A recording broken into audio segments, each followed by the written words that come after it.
Hello and welcome everyone. Today we'll be discussing about gastrointestinal ultrasound in ICU. Now GI problems are very common in ICU patients and they are actually linked with worse outcomes and sometimes high risk of death also. Right now doctors mainly use the clinical examination and measuring of the GRV, that is how much liquid or fluid is remaining in the stomach after feeding, to check the GI function. So this is grossly what we do in the bedside to find out about the GI function.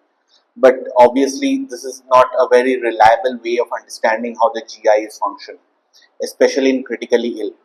In 2012, ESICM expert panel graded the GI failure into 4 grades of 1 to 4, which rates the severity of the GI problem that the patient is facing.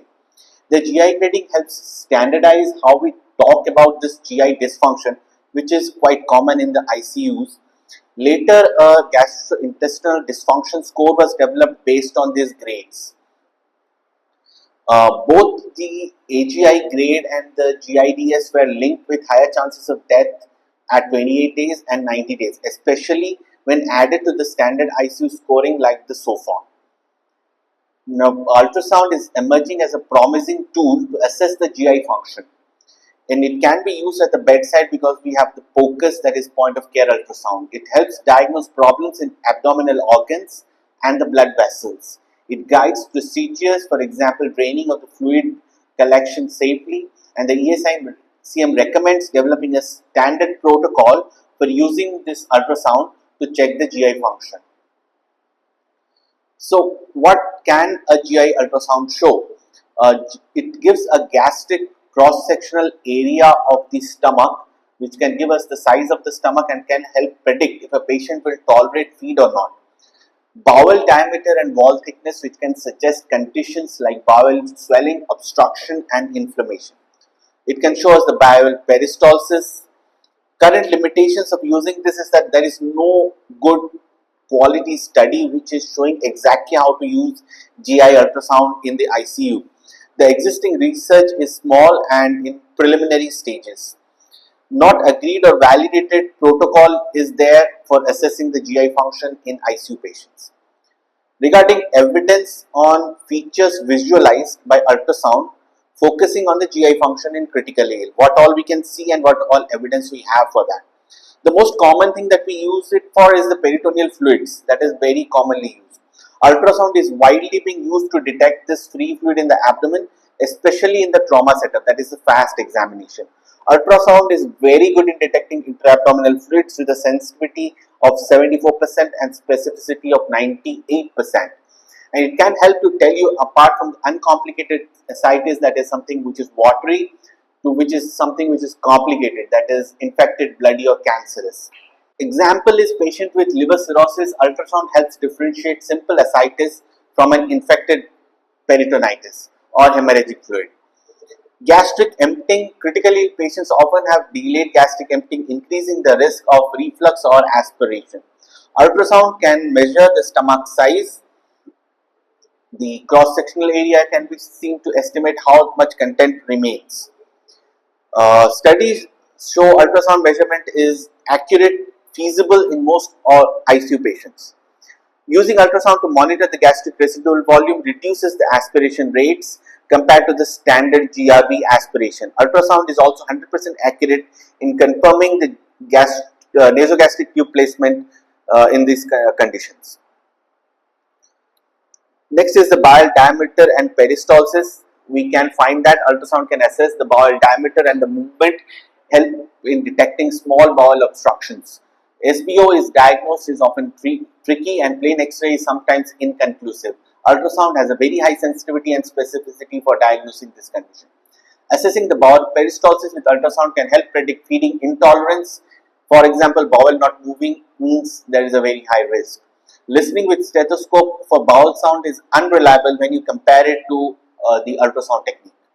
Bowel wall thickness, it can detect the thickness of the colon wall in conditions such as pseudomembranous colitis, ischemic colitis. Thickened bowel wall plus narrowing of the lumen, prominent mucosal patterns is likely of a colitis.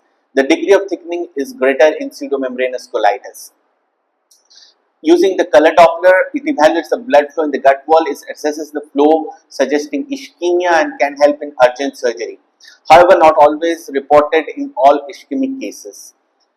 Next is pneumoperitoneum. You try to find the free air in the abdomen, which means there is a gut perforation. CT is the gold standard, but ultrasound can help you detect 97% of these cases. Practical example is that rapid ultrasound in unstable patients will help you directly send them to the OR without doing a CT scan. Intra-abdominal hypertension, it is common and dangerous in the ICU, increases the risk of death. Ultrasound can help identify causes, that is enlarged liver, urinary retention, ascites, bowel obstruction as various causes of this hypertension. And it also helps in planning, that is decompression. Acute mesenteric ischemia is rare but life-threatening. Bowel loses its blood supply. CT angio is best, but Doppler can sometimes spot blockages in major abdominal arteries.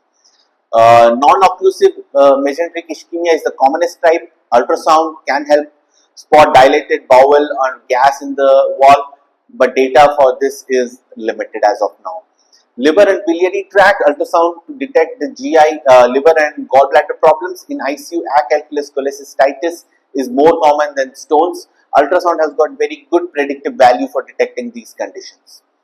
So next, what we have are various protocols that we have for management of these conditions. So the first one is the GUTS protocol.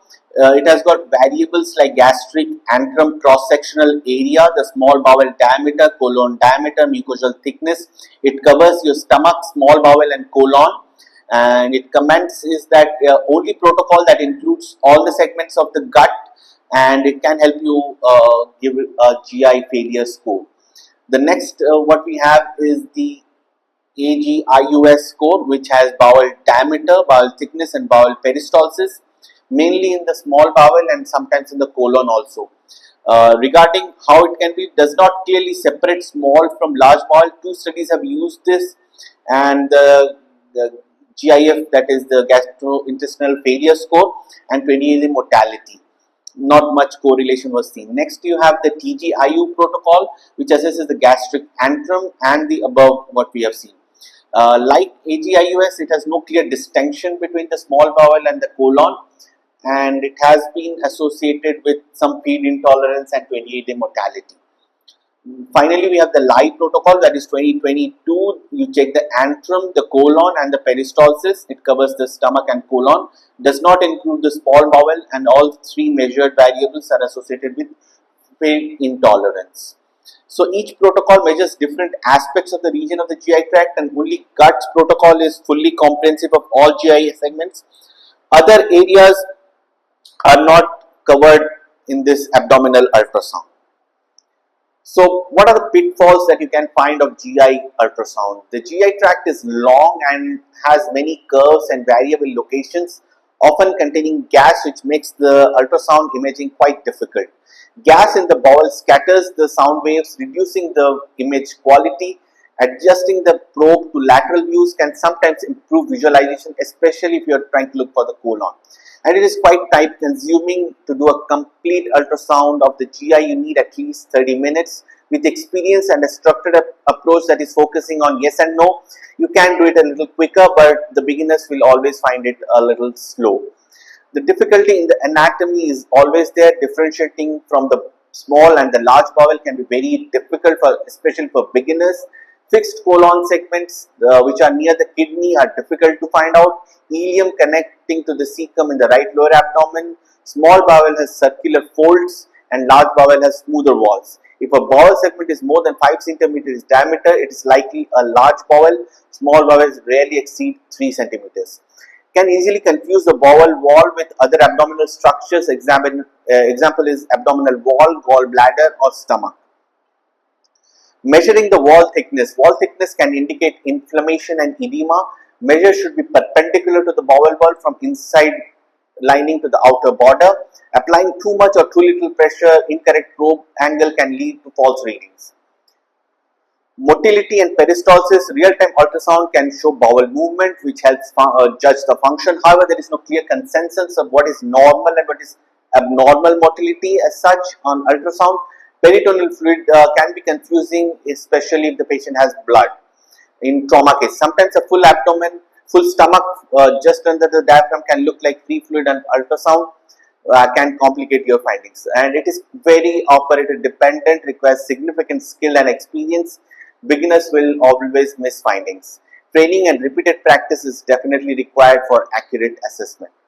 So how do we perform a GI ultrasound? What are the probe positions that we have, and how are we supposed to visualize the structures? So this protocol follows a structured approach. So you start with the antrum. The probe is just below the left costal margin, slightly to the right of the midline. It visualizes the gastric antrum for gastric emptying and residual volume. Next, you can see the stomach, the 2, 3 and 3 dashed view. It is on the left upper abdomen, just below the rib cage. Shows the main body of the stomach, the fundus of the stomach, and the spleen nearby. Next, you have the left kidney and colon, which you can see here. It is the left mid abdomen, lateral to the umbilicus. Visualize the left kidney and the left colon. Next, you go down, you have the sigmoid colon and jejunum. The left lower quadrant near the iliac crest, it shows you parts of the small intestine and sigmoid. Next, you look for the bladder, rectosigmoid, ileum and various fluids. It is just above the pubic bone, and it is best to detect the bladder and other fluids. Next, you have cecum. This is the right flank, and it's just between the rib and the hip. It shows you the right kidney and the ascending colon. Next, you have the liver and the portal vein along here, where you find the right costal margin. You see the liver and the portal vein. Finally, the gallbladder can be seen over here. This is the lateral view. So you start with the antrum, then go clockwise, reach the bladder. Then this is the right colon area. This is the left right area where you find the liver and the portal vein. Start with the patient in a comfortable and supine position. Use systemic probe movement, that is numbered position, to scan all the major GI associated organs. For the colon, kidney and spleen, use more lateral approaches if the bowel wall is limiting your visibility. Bladder view, that is the 6, is the best for full bladder and helps check pelvic fluid and lower loop, bowel loop. So keep in mind, if the patient is having catheter, you may need to block it to get a full bladder and a better view. Move the probe slowly, apply gentle pressure, tilt and rotate as needed to get the best image. Thank you for your patience.